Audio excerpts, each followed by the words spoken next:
Bueno, buenas, me los veo, buenas de vuelta. Hace un par de videos que no nos vemos. Eh, Estamos llegando al final del cuatrimestre, aunque no se pueda creer. Yo por lo menos personalmente estaba en la sensación de marzo eterno, que en algún momento se pasó, pero la verdad es que es increíble que el tiempo haya avanzado hasta el final del cuatrimestre. Eh, Quedan esta y otra clase más grabada. De hecho, esta es la última pesada. eh, que es un tema que es relativamente chapa, me gusta bastante y, y creo que sumo a verlo. Eh, pero bueno, entra medio que con calzador en el cronograma de la materia. Bueno, no sé ni el cronograma, sino los contenidos, ¿no? Porque sabemos lo pesada que es. Y estos momentos son más pesados terminando el TP2 y con parciales y demás. Eh, por lo menos eso es ajustado al calendario clásico, pero, pero creo que en este calendario pasa lo mismo. Así que bueno, nada, sin más, vamos a charlar de desarrollo de iteradores. La idea de la clase de hoy es ver cómo se programan los iteradores por adentro, ¿no? Dicho mal y pronto.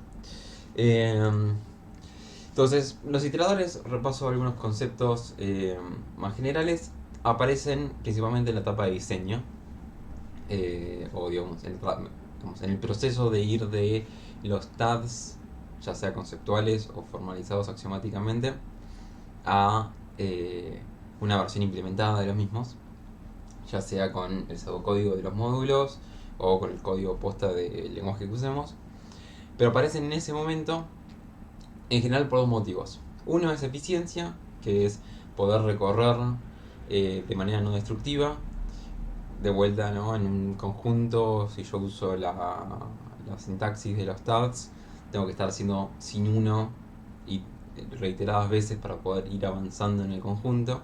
Y eso, si yo lo implementase tal cual, implicaría tener una operación que saque un elemento, entonces para recorrerlo tengo que destruirlo.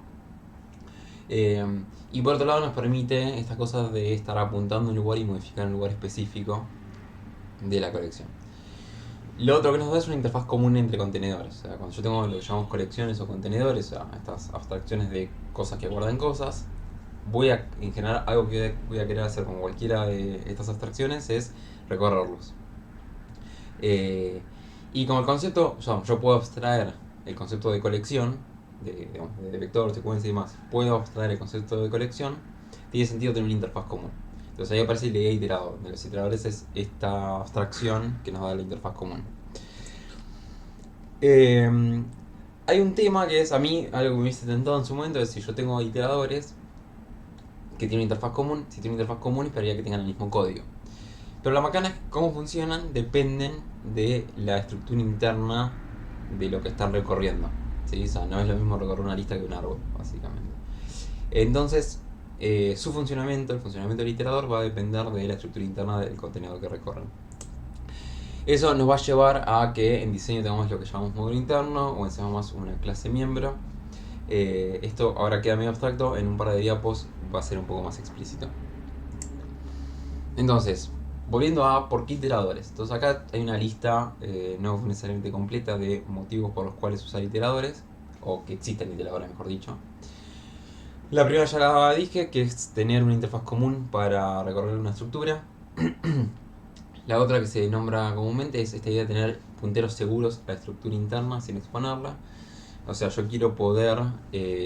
estos punteros yo quiero poder estar parado en una parte de la estructura interna, pero quiero hacerlo desde un punto de vista conceptual y quiero poder abstraer esa estructura interna. O sea, no quiero exponerla hacia afuera, por dos motivos. Uno, para que no la modifiquen.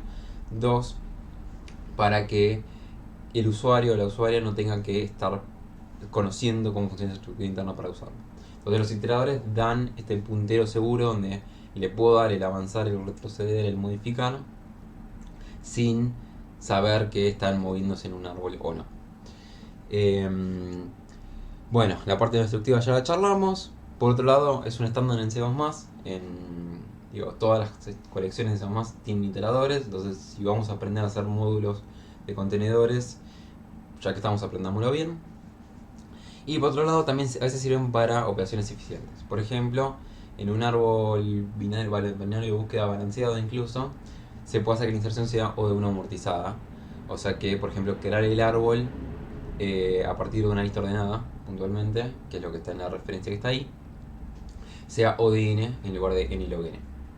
Entonces, si yo quiero pasar de una lista ordenada a un árbol, lo puedo hacer en O de n en lugar de n log n, gracias a este truco.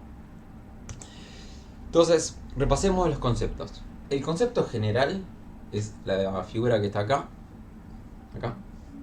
o acá, no sé cómo va a estar despejado esto. Tengo una colección, una bolsa de elementos, digamos, el círculo con números es mi bolsa de elementos, que quizás están ordenados, quizás no lo sé, no importa. Lo que tengo esta bolsa de elementos. Ordenados me refiero a que tienen orden, no que están del menor a mayor. No en una secuencia están ordenados, en un conjunto no. Tengo la colección de elementos y tengo un dedo, digamos, tengo algo que apunta a cuál es el actual.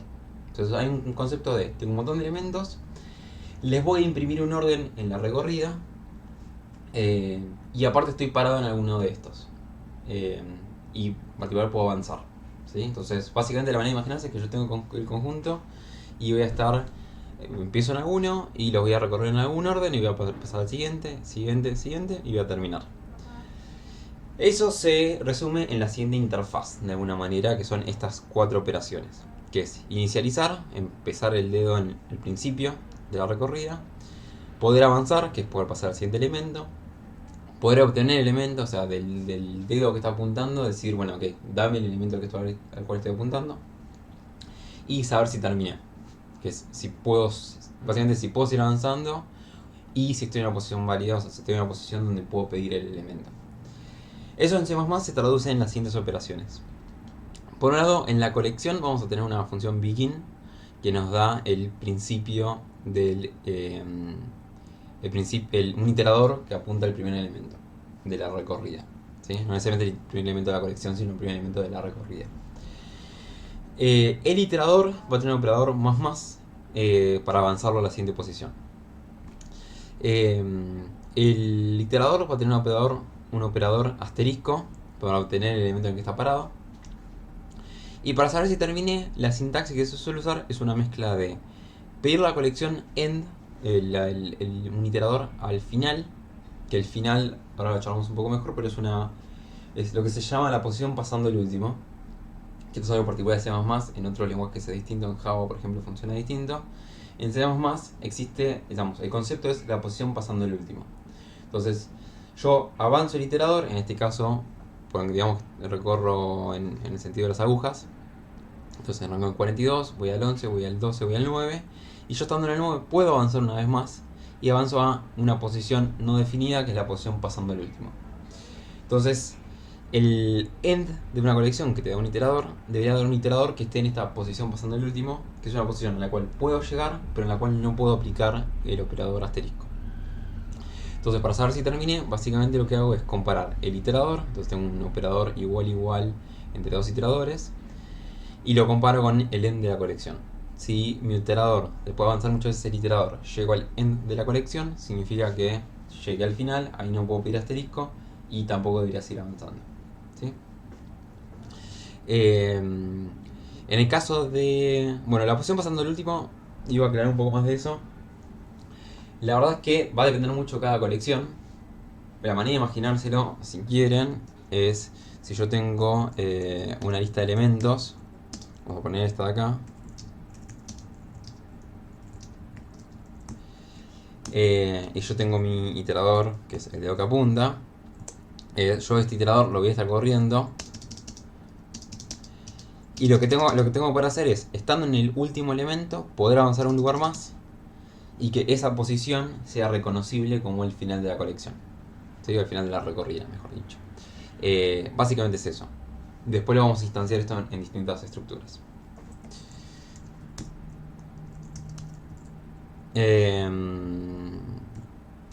Bueno, un punto en particular es que los iteradores son clases en sí mismas, tienen una entidad propia, en el sentido que tienen su propia memoria y se manejan independientemente de la estructura.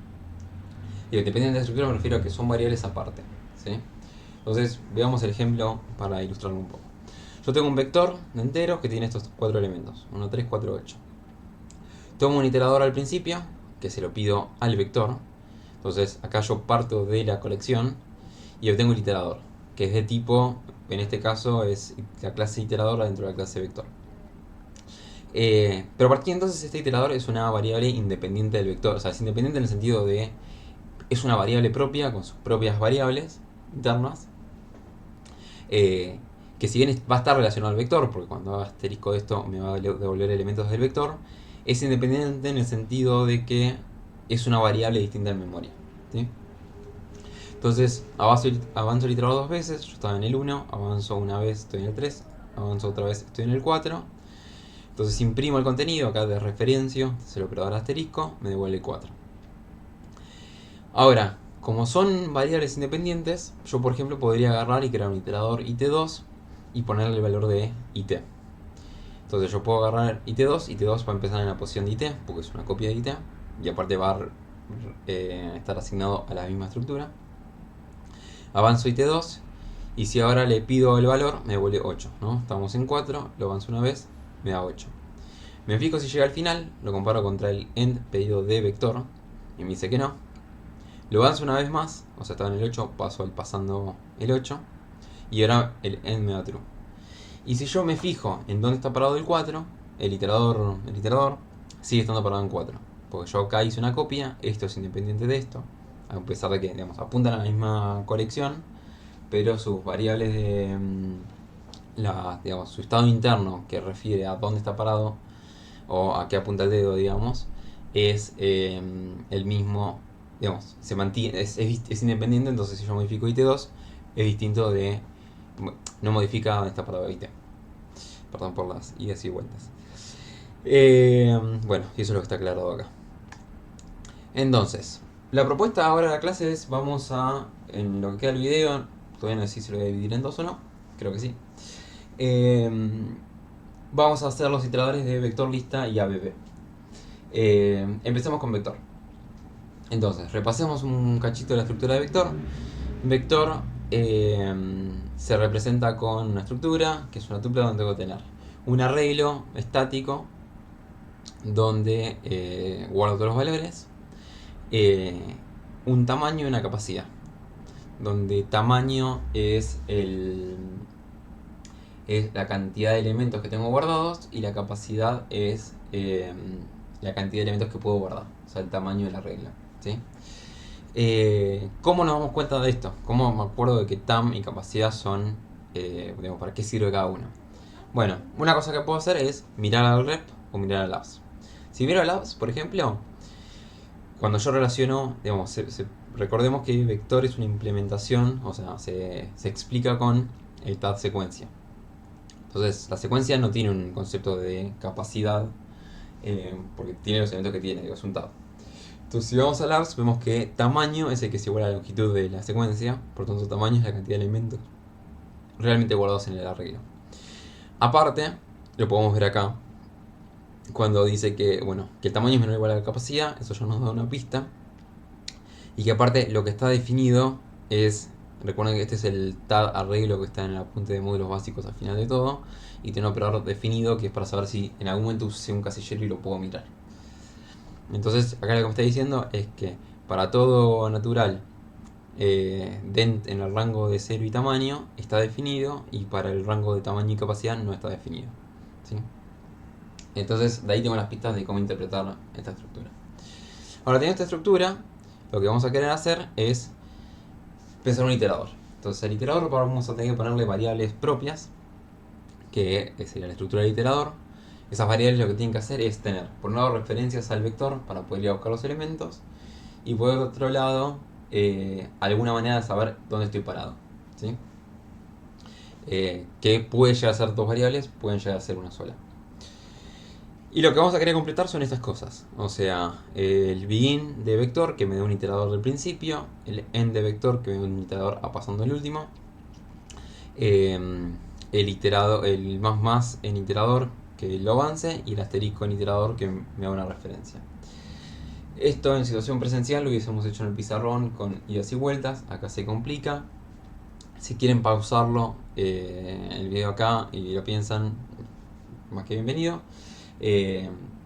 Entiendo que esto es un poquito conceptual abstracto en este momento, así que voy a pasar a avanzar en la resolución. Antes, esto también en la versión presencial, esto lo hacíamos en abstracto en la pizarrón. En la versión digital, esto me da la ventaja de ir un cachito directo a lo que hacíamos más y hacer usar C++ de pizarrón. En pizarrón físico, escribir código tarda mucho, entonces lo hago más esquemático. Entonces, en C++, ¿qué pinta tiene esto? A nivel clases. Algo que voy a repasar acá con respecto al tema de las clases miembro es que las clases miembro, recordemos que son clases independientes. Entonces, en general, empezamos con lo primero, es yo tener mi clase vector de t. Ahí. Esto, bueno, técnicamente es un template class t, que va a tener su interfaz.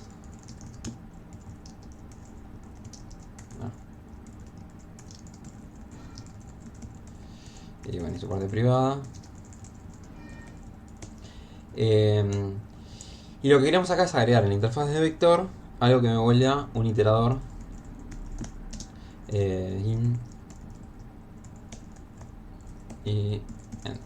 ¿Sí? Necesito agregar eso. Y voy a tener que instalar la clase iterador. La clase iterador, de vuelta, es independiente, es otra clase, entonces yo potencialmente puedo agarrar y escribir acá class iterator y meterlo acá, ¿no? Que esto va a tener que tener su interfaz pública, por lo menos va a tener que tener, dijimos, operator más.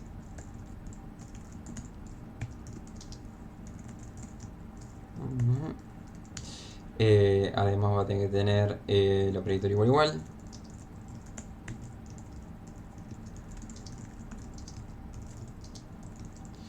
Y por último va a tener que tener el asterisco. Entonces esto también va a tener un tipo T. Entonces esto también va a tener que ser así.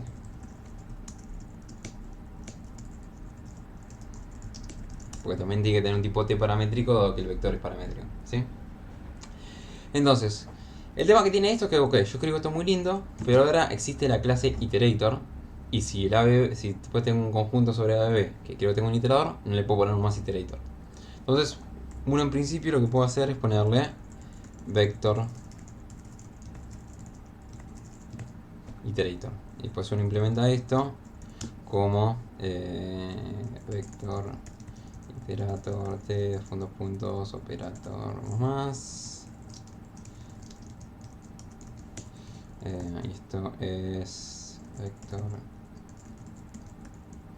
t ahí.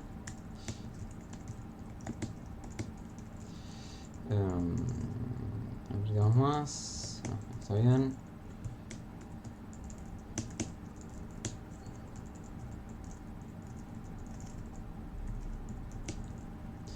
Está bien así. Vector iterator t.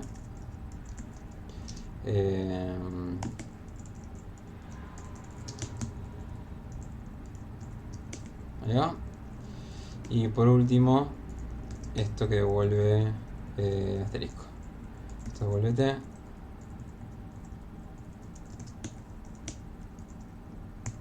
Y esto devuelve esto acá. ¿Sí? Entonces implementamos esto así. Y acá tengo que poner vector iterator.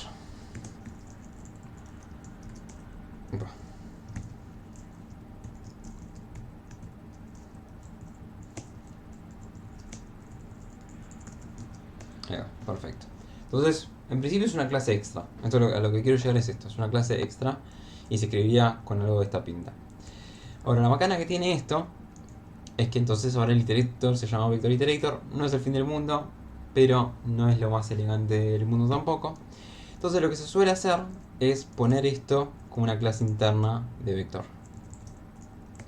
Un poco de esta manera.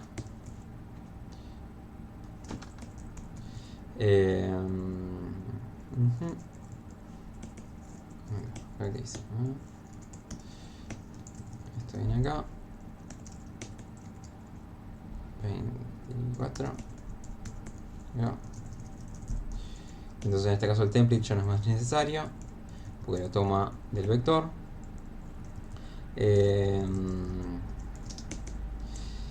Y tampoco tengo por qué llamarlo vector iterator, porque ahora esta clase solamente tiene sentido en el contexto de iterator. Entonces si yo hago esto va a tener la siguiente pinta, donde esto va a ser dentro de la clase vector.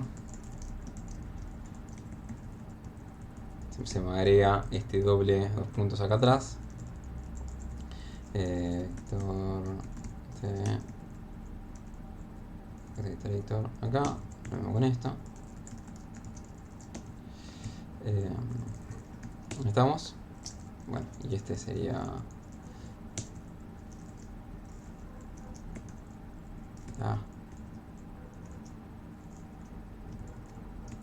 perdón.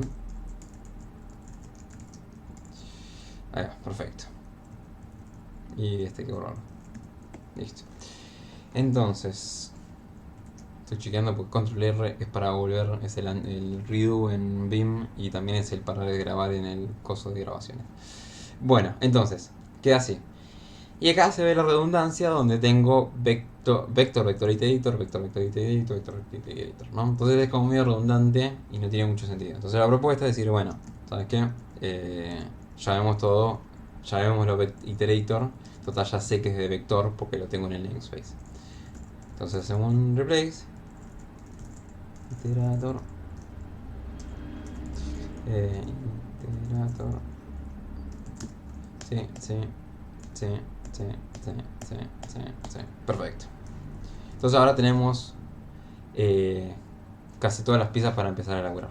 Nos queda un detallecito más, es, bueno, por un lado esto vamos a tener que implementarlo también, que es este begin, este es de vector. Acá me estoy comiendo los templates arriba para no tardar tanto tiempo en escribir este código, pero bueno, sepan que va, igual después vamos a ver la versión completa. Entonces hay que implementar estas 5 funciones, y esto va a volver un vector de iterator.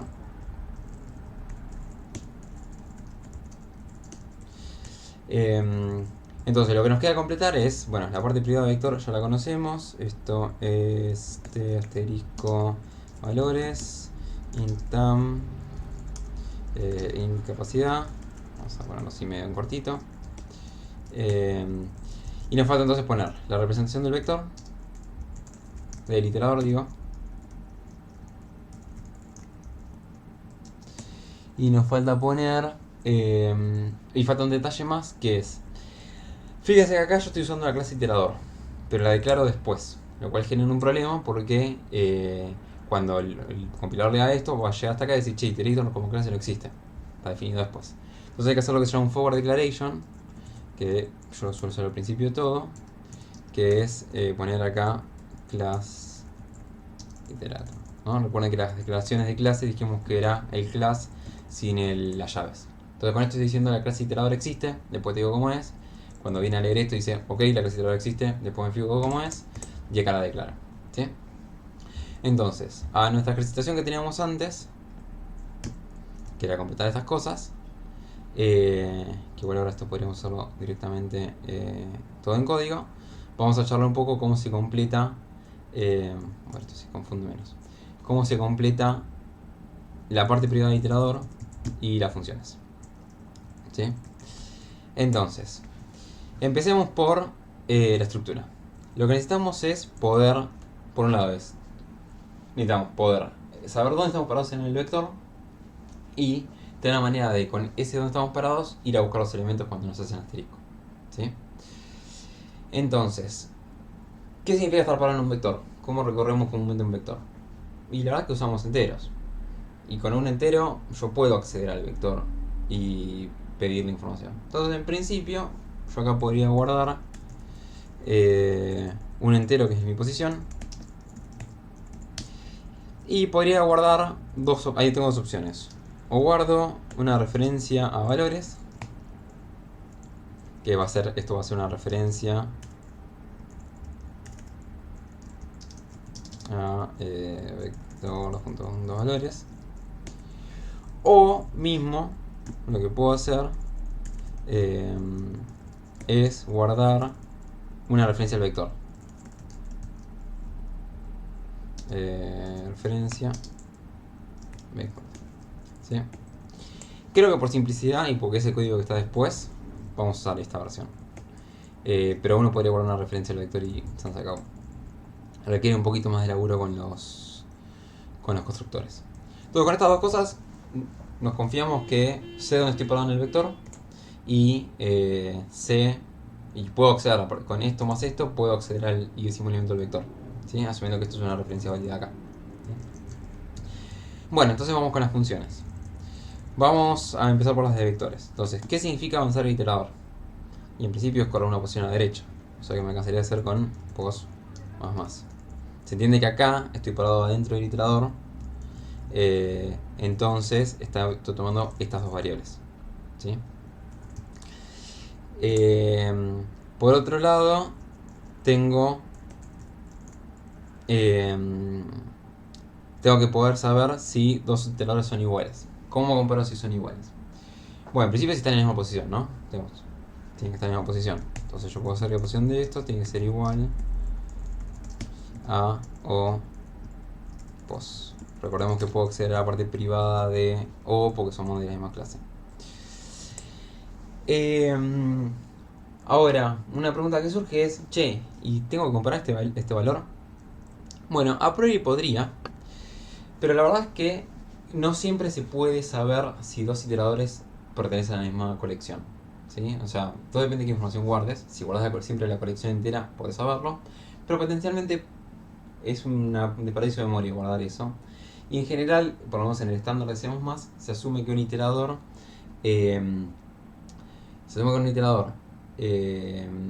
se puede comparar con otro iterador si solo si pertenecen a la misma colección. Si no, no está definida la operación. O sea, lo puedes hacer, obviamente el código va a andar, pero no hay ninguna garantía de que te devuelva algo razonable. Entonces, en principio está la idea de que el iterador, o sea, si uno labura con comparar dos iteradores, apunta a la misma colección internamente. Entonces, eso hace que no sea necesario comparar valores guión bajo. ¿Y cómo tenemos el movimiento? Bueno, como se hace siempre con las cosas, valores, con los arreglos. ¿Bien? Hasta ahí estamos. Bueno, y ahora nos falta crear el vector y crear el vector pasando el último. Entonces, crear el vector, esto tengamos en cuenta que tiene que devolver un iterador. Entonces, en principio podemos acá crear un iterador y le tengo que llenar las variables. Entonces, la posición, ¿en qué posición empieza? Acá estoy jugando un poco de Dora la Exploradora y ustedes me pueden decirlo en voz alta mientras estamos hablando. Haría la animación de Dora la Exploradora y no la voy a hacer. No saben el tiempo que lleva esto. O sea, no tanto la edición en sí misma. La edición en sí misma toma un poco porque tengo que bajar la canción, bajarla a YouTube, cortarla, subirla, estar riesgo que me bajen el video porque estoy usando música privada, qué sé yo. Pero aparte tarda un montón en renderizar, lo cual ya lo tengo que hacer para esto. En fin, no lo voy a hacer. Imagínenselo. Perdón. Bueno, entonces ¿en qué posición tiene que empezar? ¿Sí? Muy bien, siguiente cero, muy bien, perfecto. Buenísimo. Y ahora, bueno, posición 0 y ¿a qué tiene que apuntar valores? Bueno, al valores del vector. ¿No? Recuerden que acá estoy adentro del vector, no adentro del iterador. ¿Sí? Entonces, con esto, digamos que funciona. Y ahora hagamos el último, el end.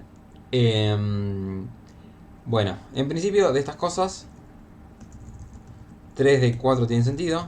O sea, creo un iterador, le asigno cosas y la devuelvo. La pregunta es, ¿qué viene acá? ¿No? ¿Qué significa la posición pasando el último?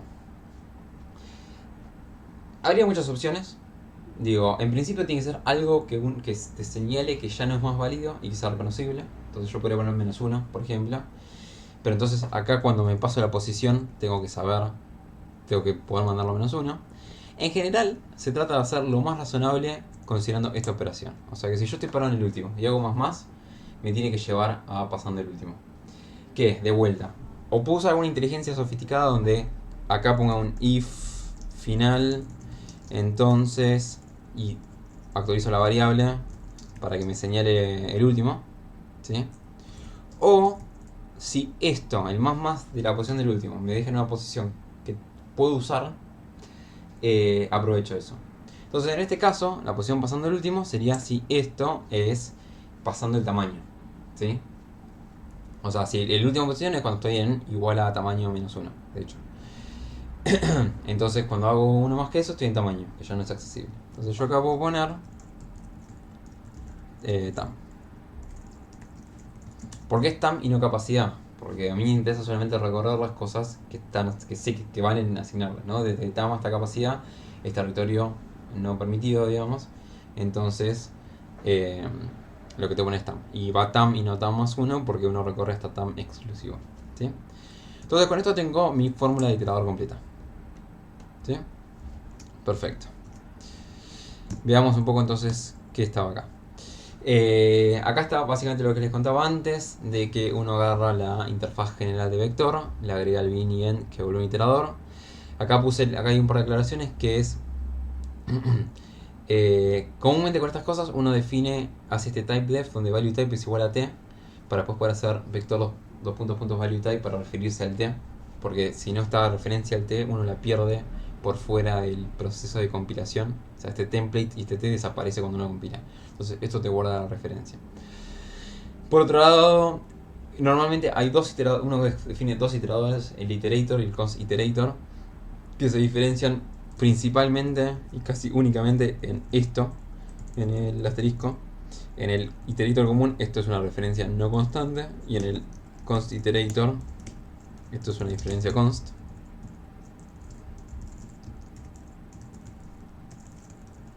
Y acá vale aclarar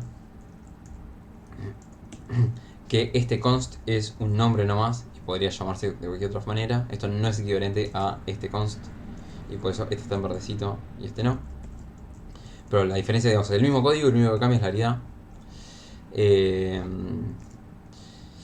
Y bueno, acá nada más. Y acá está la forward declaration, por esto decimos de que queremos poner digamos, vamos a poner la clase iterador, la vamos a poner después.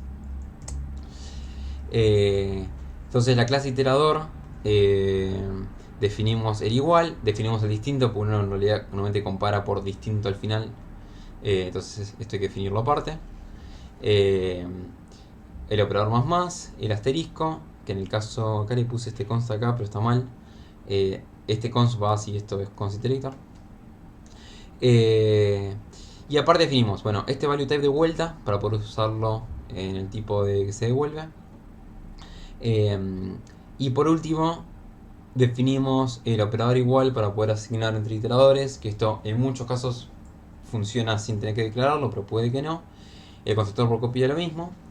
Y acá hay un detalle que se suele hacer, que es en lugar de hacer esto de crear uno y asignarle valores, si lo hacemos prolijo, lo que tendremos que tener es un constructor que llamamos. Por ejemplo, uno que recibe estas dos cosas, ¿no? El asterisco de los valores y la posición en la que empiezo, ¿sí? Entonces yo acá declararía un constructor del iterador, vector t, iterator,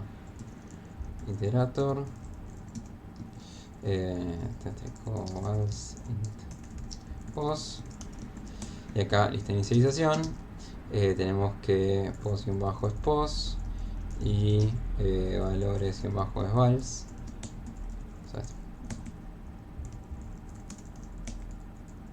No, solo más prolijo.